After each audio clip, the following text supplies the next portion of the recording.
नमस्कार, स्वागत आप करें न्यूज 24 पर। मैं हूं प्रिंस लांबा। हरियाणा प्रदेश के अंदर एक बार फिर सैनी सरकार ने तहलका खलबली मचाने की तैयारी कर ली है, जहां एक तरफ सरकारी अधिकारियों से लेकर कर्मचारियों तक को छोड़ने का बख्शने का काम सरकार नहीं कर रही, जहां एक तरफ हरियाणा सरकार इन दिनों हर महकमे के अंदर भ्रष्ट लोगों को ढूंढ ढूंढ कर निकाल रही है, तो वहीं दूसरी तरफ अब रेवेन्यू डिपार्टमेंट यानी कि राजस्व विभाग सैनी सरकार के निशाने पर आ चुका है, रडार पर चढ़ चुका है और राजस्व विभाग के 129 बड़े अफसरों पर कार्रवाई की तैयारी कर ली गई है। यानी कि मुख्यमंत्री नायब सैनी ने अब हरियाणा प्रदेश के अंदर तहसीलों में खलबली मचाने की ठान ली है और हरियाणा की तहसीलों के 129 तहसीलदार, नायब तहसीलदार और डीआरओ यानी कि डिस्ट्रिक्ट रेवेन्यू ऑफिसर सरकार के हत्थे चढ़ चुके हैं। नायब सैनी की तरफ से अब जो है इन 129 बड़े अफसरों के ऊपर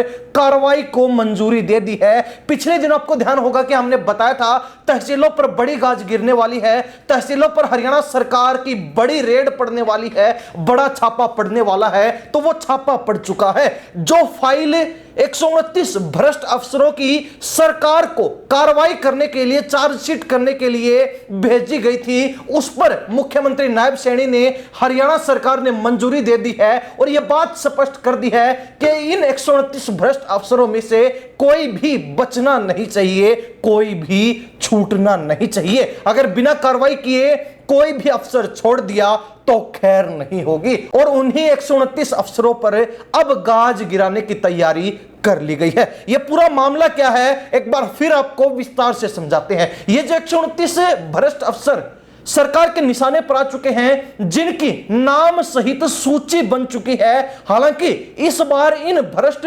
तहसीलदार, नायब तहसीलदार और डीआरओ की सूची को सरकार ने पूरी तरीके से सीक्रेट यानी कि गोपनीय रखा है। सरकार ने ये नाम जो है बाहर नहीं आने दिए। जिस तरीके से पिछले दिनों पटवारी से लेकर और दलालों तक की सूची जो गोपनीय रखी जानी थी लेकिन वो वायरल हो गई थी, लोगों के बीच आ गई थी, उस तरीके से ये सूची अब तक वायरल नहीं हो पाई। सरकार ने इसकी गोपनीयता अब तक बरकरार रखी है ताकि आम लोगों को ये मालूम ना चल सके कि पूरे हरियाणा प्रदेश में वो कौन से 129 ऐसे अफसर हैं जो भ्रष्टाचार में संलिप्त हैं। तो ऐसे में कहीं ना कहीं अब उन 129 अफसरों की जिनकी सूची तैयार थी और कई दिन पहले ही इन अफसरों के खिलाफ विभागीय कार्रवाई करने के लिए चार्जशीट करने हेतु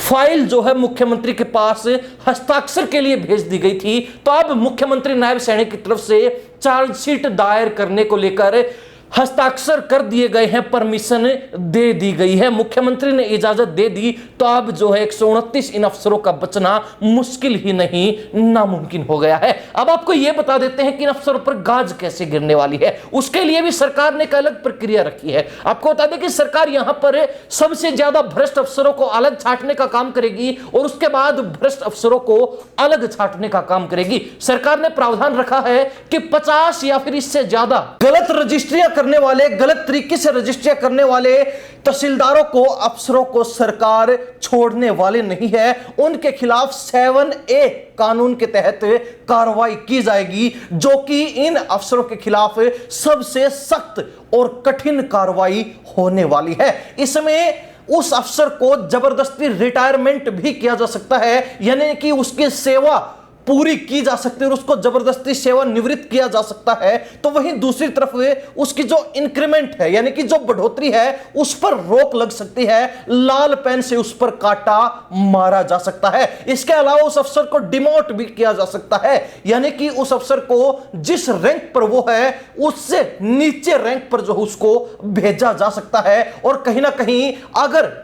अफसर बेहद ही ज्यादा भ्रष्टाचार में संलिप्त है, जिसकी हाथ पैर की सारी ही उंगलियां भ्रष्टाचार में डूबी हुई है, उस अफसर को बर्खास्त भी किया जा सकता है, यानी कि उसको नौकरी से हटाकर घर बिठाने का काम भी सरकार कर सकती है। इसके बाद जो भ्रष्ट अफसर आते हैं जिन्होंने 50 से कम रजिस्ट्रियां की, गलत रजिस्ट्रियां की हैं, या फिर जिनके कुछ गलत करने से सरकार के राजस्व पर, सरकार को जो रेवेन्यू मिलता है उसमें कोई भी घाटा नहीं हुआ, सरकार को कोई नुकसान नहीं पहुंचा, तो ऐसे अफसरों के खिलाफ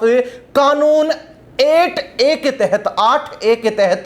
कार्रवाई की जाएगी, जो कि सबसे भ्रष्ट अधिकारियों से कुछ आरामदायक रहने वाली है, राहतदायक रहने वाली है। इसमें अफसरों पर जुर्माना लग सकता है, इसके अलावा कोई खास बड़ी कार्रवाई नहीं होगी। इसके अलावा सरकार ने उन अफसरों को लेकर भी प्रावधान रखा है जिन्होंने गड़बड़ियां तो की हैं लेकिन वो रिटायरमेंट हो चुके हैं, तो ऐसे में उनके खिलाफ ज्यादा कड़ा रुख सरकार का नहीं है। सरकार ने स्पष्ट कर दिया कि उन पर जांच की जाएगी और यह देखना होगा कि कौन से अधिकारी ने जो रिटायरमेंट हो चुका है सबसे ज्यादा भ्रष्टाचार किया है। अगर कोई अधिकारी बेहद ही ज्यादा भ्रष्टाचार में संलिप्त होगा और वो रिटायरमेंट हो चुका है तो उसके खिलाफ जो है जांच के बाद जुर्माना लगाया जा सकता है, लेकिन इससे पहले उसको अपना पक्ष रखने का भी मौका मिलेगा, उसको मौका जो अपनी बात रखने का दिया जाएगा। यह प्रावधान सजा का सरकार ने फिलहाल इन 129 अफसरों के खिलाफ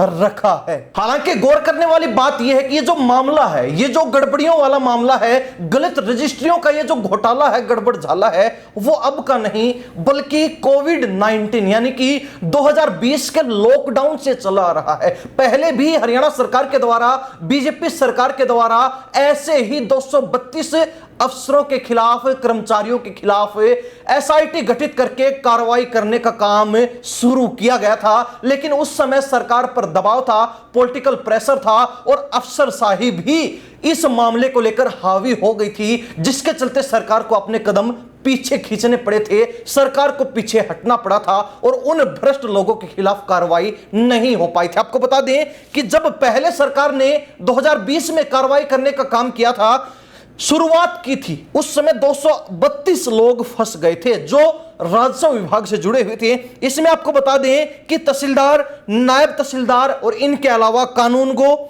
लेखा परीक्षकों, रजिस्ट्री क्लर्कों और पटवारियों सहित 232 राजस्व अधिकारियों, कर्मचारियों ने भू माफिया और रियल एस्टेट एजेंटों की सुविधा के लिए राजस्व रिकॉर्ड में हेरफेर करने के लिए दोषी ठहराया गया था, दोषी पाया गया था और इस वजह से इनके खिलाफ एक्शन लिया गया था, कार्रवाई करने की तैयारी की गई थी, लेकिन वो कार्रवाई इन लोगों के खिलाफ नहीं हो पाई। परंतु अब 2024 में चुनाव जीतने के बाद जब तीसरी बार भाजपा हरियाणा प्रदेश में सत्ता पर काबिज हो गई तो सरकार पहले दिन से ही ये बात कह रही है कि या तो अफसर सुधर जाएं या हरियाणा छोड़ दे। उन लोगों के लिए हरियाणा में, उन अफसरों के लिए हरियाणा में कोई जगह नहीं जो या तो अपनी जिम्मेवारी अच्छे से नहीं निभाते, अपनी ड्यूटी ठीक तरीके से नहीं करते, या फिर जो लोग भ्रष्टाचार को और गलत गतिविधियों को बढ़ावा दे रहे हैं। मुख्यमंत्री नायब सैनी ने खुद अफसरों को, अधिकारियों को, कर्मचारियों को चेतावनी दी थी और पहली ही कैबिनेट में चेता दिया था कि सुधर जाइए वरना